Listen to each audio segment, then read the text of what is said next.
নেত্রী প্রতিরোধ করার জন্য আমরা ডাকসুকে ব্যবহার করতে চাই না। আচ্ছা, আমি সুযোগটি কিন্তু এখনো প্রশাসনের পক্ষ থেকে করে দেওয়া হয়নি, যাতে একটা স্ট্রিক্ট ডিসিশন নেওয়া হয়। যারা আগ্রহী, ডাকসু নির্বাচনে আগ্রহী, তাদেরকে নিয়ে একটি প্যানেল ঘোষণা করব। সেই জায়গা থেকে আজকে আমাদের সম্ভাব্য যারা প্রার্থী সকলকে নিয়ে আমরা এখানে এসেছিলাম এবং আজকে আমরা এখানে মনোনয়ন ফর্ম সবাই আমরা তুলি। আর আমাদের প্যানেলের যে এন্টায়ার ডেসক্রিপশন, প্যানেলের নাম থেকে শুরু করে কারা কোন পদে থাকবে সেই বিবরণগুলো আমরা আগামীকালকে প্যানেল যখন আমরা মনোনয়ন ফর্ম জমা দিব, এটার পরবর্তীতে একটি প্যানেল পরিচিতির মাধ্যমে আমরা সকলের কাছে জানিয়ে দিব।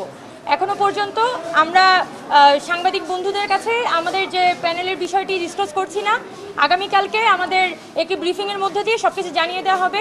আমরা শুধু এতটুকু বলতে পারি যে ঢাকা বিশ্ববিদ্যালয়কে আমরা এখানে প্রাধান্য দিচ্ছি। যে ঢাকা বিশ্ববিদ্যালয় নিয়ে যারা ভাবে আমরা এখানে কোনো জাতীয় নেত্রী প্রতিরোধ করার জন্য আমরা ডাকসুকে ব্যবহার করতে চাই না। ডাকসু এখানে ছাত্রদের প্ল্যাটফর্ম এবং প্রত্যেক বছর নির্দিষ্ট ক্যালেন্ডারের ডেট ধরে ডাকসু নির্বাচন হতে হবে। সেই জায়গা থেকে ডাকসুকে ছাত্রদের প্রতিনিধিত্বের একটা প্ল্যাটফর্মে রূপান্তরিত করাই আমাদের আমরা আসলে চাই। এখন সেক্ষেত্রে যেসব শিক্ষার্থীরা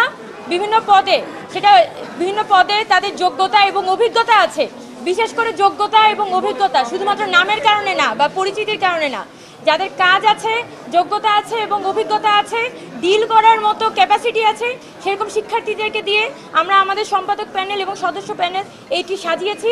এবং আগামীকালকে আমাদের পূর্ণাঙ্গ প্যানেলের যে পূর্ণাঙ্গ বিবরণী সেটা আমরা আপনাদের সামনে একটি ব্রিফিংয়ের মধ্য দিয়ে উপস্থাপন করব। আগামীকালকে বিকাল ৩টা পর্যন্ত মনোনয়ন ফর্মটি জমা দেওয়ার সময় নির্ধারণ করা হয়েছে। বিকাল ৩টার পরবর্তীতে আমরা একটি প্রেস ব্রিফিং করব। ব্রিফিংয়ের মধ্যে দিয়ে আমাদের প্যানেল আপনাদের সকলের সামনে আমরা পরিচিত করব। সম্পূর্ণ প্যানেল বিবরণী এবং প্যানেল আসলে কি মোটো নিয়ে সামনে আসতে চায় সব কিছু আমরা আপনাদের সামনে হাজির করব। আচ্ছা, আজকে বিদায় নিতে চাই, যেহেতু এখানে অন্যান্য প্রার্থীরাও আসছেন, সবাই ফর্ম নিচ্ছেন। আগামীকালকে আমাদের ব্রিফিংয়ের মধ্য দিয়ে আমরা আমাদের প্যানেল তুলে ধরব। আচ্ছা, এগুলো কি বলা উচিত না? আচ্ছা, আমি আচরণবিধি লঙ্ঘন হচ্ছে প্রচুর।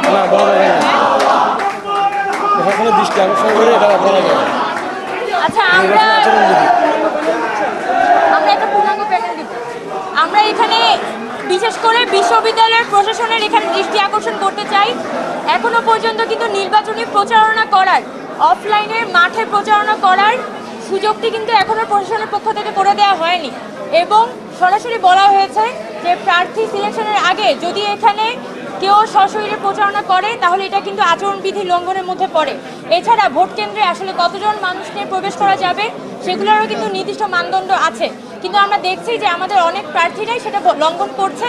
আমরা শুধু এটাই বলতে চাই যে আমাদের প্রশাসন যখনই এখানে নানানভাবে সাইনবোর্ড ব্যানার টাঙানো হচ্ছে, প্রার্থী পরিচিতি হচ্ছে, সেই জায়গাগুলোতে যাতে একটা স্ট্রিক্ট ডিসিশন নেওয়া হয় এবং প্রার্থীদেরকে যাতে সতর্ক করা হয় সেই ব্যাপারে আমরা বিশেষ করে আমাদের ঢাকা বিশ্ববিদ্যালয়ের যে নির্বাচন কমিশন তাদের কাছে একটা বিশেষ অনুরোধ করব।